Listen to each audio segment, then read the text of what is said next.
ও, আপনাদের সাথে তো একটা কথা শেয়ার করা হয়নি। সেটা হচ্ছে আমি মাঝে মাঝে একটু মেশিনে কাজ করি, মানে আমি আমার জামা কাপড় বানাই। এত পারি না, আমি আমারটাই পারি, তাই আমি আমারটাই বানাই। যে আমি আমার ছোট ছেলের জন্য একটা প্যান্ট কাটতেছিলাম, এখনো বানাইনি প্যান্ট, তারপরে ইউটিউব দেখে চেষ্টা করতেছি। তাই আগে একটা কাটিং করছিলাম, পরে আর একটা মনে হলো আপনারা একটু দেখাই, তাই এই যে প্যান্ট কাটতেছিলাম, 2টা প্যান্ট। এই একটা কাটিং করা হয়ে গেছে, আর একটা এই যে এই যে প্যান্ট কাটা শেষ। এখন হচ্ছে ভাসুরের মেয়ের জন্য একটা জামা কাটবো। প্যান্ট হয়ে গেল, এখন এই যে জামা, এই যে জামা মাপ দিয়ে নিচ্ছে।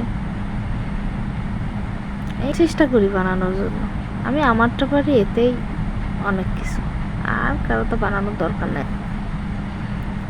এখনকার দর্জিদের যে পাওয়ার, দর্জিদের টাকা দিয়ে নাই, তাও তার পিছনে 1000 দিন ঘোরা লাগে, তারপরেও দেখা যাচ্ছে যে সময় নিজের জামা নিজে পাওয়া যায় না।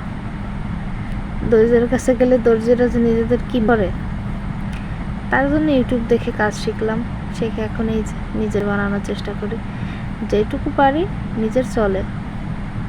আর হচ্ছে আর একটা হিজাব কাটছিলাম নামাজের জন্য, একটা হিজাব কাটছিলাম, তার ভিডিও করা হয়নি, শুধু এই 2টা ভিডিও করলাম। হিজাবটা বানাই তারপর দেখাদের। এই তো জামা দাগানো শেষ, কাটিং করে নিচ্ছি, জামা কাটতেছি। তার ভিতরে 2 ছেলে যুদ্ধ করতেছিল আমার সাথে, এই কাটা শেষ জামা এখন।